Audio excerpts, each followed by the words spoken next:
अजय बाबू tent house 100 रुपया दल बनी अभिनंदन बा। और लड़का के पापा हमारा जाकिर हुसैन बाबू। दुनिया में 2 आदमी आज तो नाम कर ही दिए। संगीत गीत में जाकिर हुसैन साहब तबले पर क्या थी, तबले के मर्मज्ञ थे। एक वह जाकिर साहब थे और आज एगो ही जाकिर भाई, वो भी दुनिया में नाम कर गए। तो ये भी आज उत्तर प्रदेश का एक मिसाल बन गए। भैया नरेंद्र जी रामपुर 100 रुपया दल बनी प्रणाम करो तनी। ए बाबा अरे माता गौरा पार्वती अरे पिता महादेव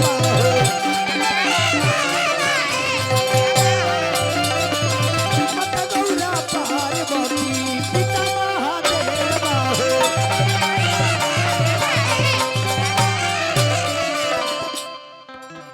लडुआ के भोग लागे सब कर सेवा हो।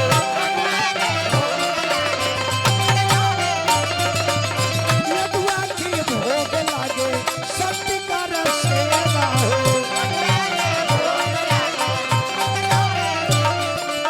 रिधिया सीधी दो चमरा डोलावत गणनायक देवता।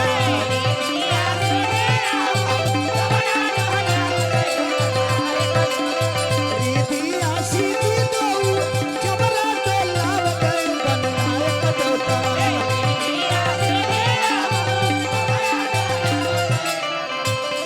हे रौरा के बानी हम डोलावत गणना।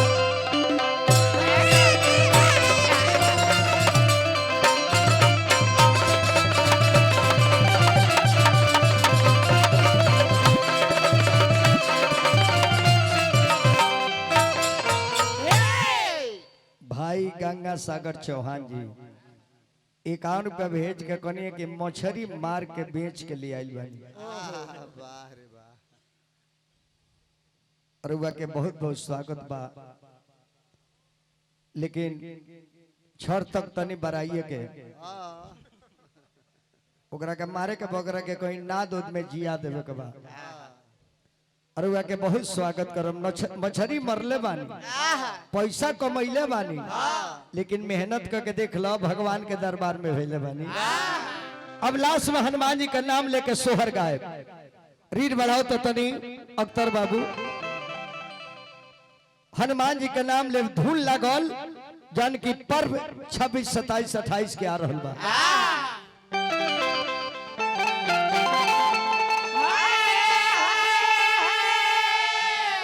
हमने के हिंदू समाज के महापर्व सबसे हमने के धरोहर पर्व जाना के छठ व्रत कहल जाला। में सूर्य के अर्घ दियाला। वही के एक देवता है जो जाति पाति को नहीं मानते हैं। सूर्य भगवान कहले जे कौना जाति के घाम लगता, नीमन पर भी उनकर फोकस बा, तब और पर भी फोकस बा। उ के बचौले बड़े ऐसे मालिक 5 गो चीज ऐसा बनौले कवि जी। 5 गो ऐसा चीज प्राकृतिक बनवल जन की 5 गो चीज सब आदमी के काम करता। हमने के इंसान के विचलित होकर बानी, हमने के चेतन जीव ले ले बानी, लेकिन चेतन नहीं की जाति पाति में पढ़ के भेदभाव में बड़का छटका बैकवर्ड फॉरवर्ड दलित महादलित यही में हमने के भरम में पड़ गए बानी। 5 गो चीज मालिक बनौले चाचा जन की परमारथ सबके मदद करेला। भैया शंकर यादव जी सोहर के बाद मैं यहाँ हूँ मेरा दिल मदीने में है। सब हुई दोनों मजहब के काम हुई। कन्हैया भाई देखी तो द्वारिकाधीश कन्हैया। अब जेकरा संगे कन्हैया गोले तो कमी का बाहू बुढ़वा लोग किस्सा कर जेकर राम गड़ुआ ओकरा भूसा के कमी। तो जानी दिगंबर भाई प्राकृतिक 5 गो चीज बजौलत जौन सबके मदद करेला। पूछलो सो कौन कौन ना पूछलो सो। विनोद बाबा अच्छा विनोद गिरी जी पुरस्कार दिल बनी गिरी जी के प्रणाम करो। 5 को चीज भगवान बोले जन की समाज में सबके संग रहेला। 5 को चीज देख ली ये 5 को में हमनियों के बानी तमनी के मानो होई हमनी के चेतन जीव दिले बारे। 4 को कवन धरती गंगा पर्वत पेड़ हमने के इंसानों के बदल गल बानी मानव के शरीर लेके हमने के चेतन जीव बाकी बोले के तानी सुना तानी देखो तानी चलो तानी अतबो हमने केकरा से दूर बानी। 4 गो चीज अपने धर्म पर अटिक बा। धरती माई के देख ली जेकरा पर कर्म कुकर्म सब करतानी ए पर हमने के मल मूत्र करतानी तब हमने के रोटी खाए के देता रही बदलल बारी। पेड़ के देख ली पेड़ के रुआ दाढ़ी काटी पेड़ के भी दर्द होला जब ओकर दाढ़ी टूटेला ओकरा में से दूध निकले तो रुआ माजा वाला की खूब ताजा बा। अरे ताजा बा ओकरा माजा बा कि नहीं पूछलो हो ओकरे तो दर्द होता जब ओकर बाह तुरत रह लेकिन फिर भी पेड़ ना बोलने लगी जाए दो हमारा दर्द होता था कहा क्योंकि आराम तबा केहू पलंग बना लेता केहू चारपाई बना लेता केहू घूर फूक देता आगी में जरा देता मुंह धो लेता टंगरी फाड़ देता और दतुअन के टंगरी फाड़ला के बाद एक चोता पर थूक के फेंक देता तब वो दतुअन कहले बा ये तार मुंह के सफाई कर ले बने हमारे पर थूक कहे दिले बड़ो तब वो तार सफाई करता लेकिन तारा में कितना गंदगी बा। पहाड़ बा गिरी जी पहाड़ पर हुआ पत्थर मारे तो आगी निकली और वो पहाड़ के बम से ब्लास्टिंग कर जला उड़ावल जाला पहाड़ चोट सहेला कि जाए तो हमारा चोट लगता जाकिर भाई के घर तो ढालाता। देखी 4 गो अपन काम ठीक करता कि ना हमन के चेतन जीव लेके चेता नहीं। सबसे गंदा ये दुनिया में कौन है मानव है सबसे गंदा। एक जना मानो गए दुनिया में पता लगाओ जी सबसे गलत और गंदा कौन है पता लगाते लगाते गए तो बुझाइल कि केहू गंदा नहीं के तब आगे गो बिस्टा रहे बिस्टा जानते बनी कौन है बिस्टा ओकरा के जब लात में ही का लगता है कौन मार दिल वही जी कॉलेज सबसे गंदा ही है बा सबसे गंदा त गंदावा कहलस कि हम गंदा नहीं खी गंदा तो तू बड़ा हम रहनी ऊ है आ तू भीतर ले जाकर बना दे लगू है। हम रहनी किसमिस काजू मुनाका तारा अंदर गईनी ऐसन पेड़ के तू बनौले बाड़ जवन आवता तो 4 गो गाड़ी हमरे के दे तब समझ गई कि दुनिया में सबसे गंदा मानव है। उत्तम है लेकिन काम उत्तम नहीं है। वही हनुमान जी के वही लाइन में गाओ के बाद छठ माई के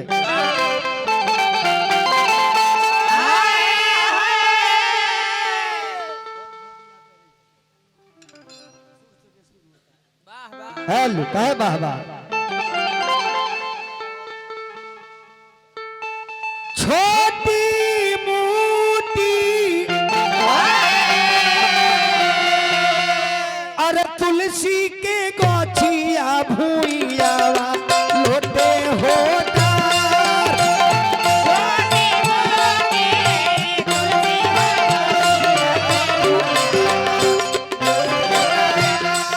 अरे छोटी मोटी तुलसी रे गोछिया भूइया लोटे होता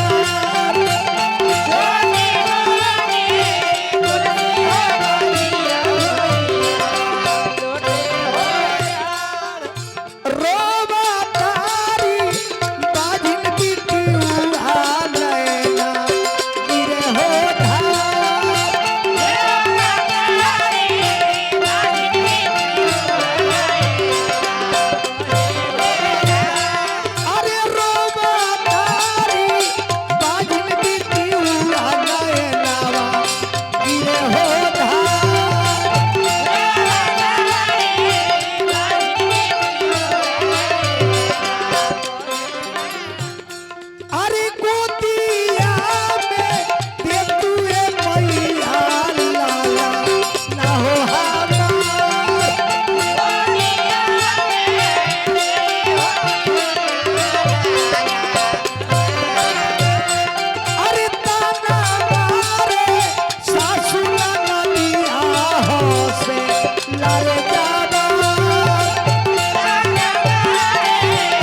बेटा के प्राप्ति होला छठी माई के पूजा से।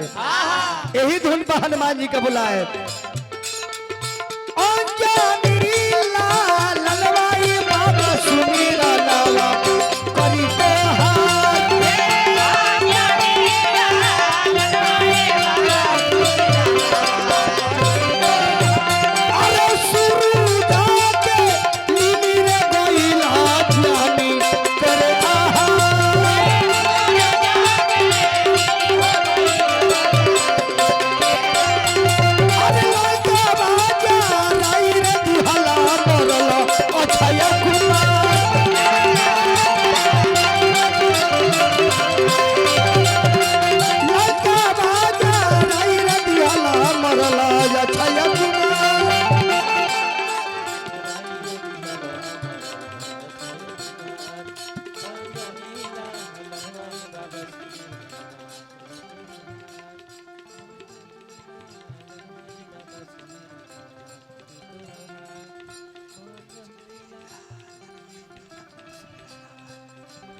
नचनिया तू आ जा।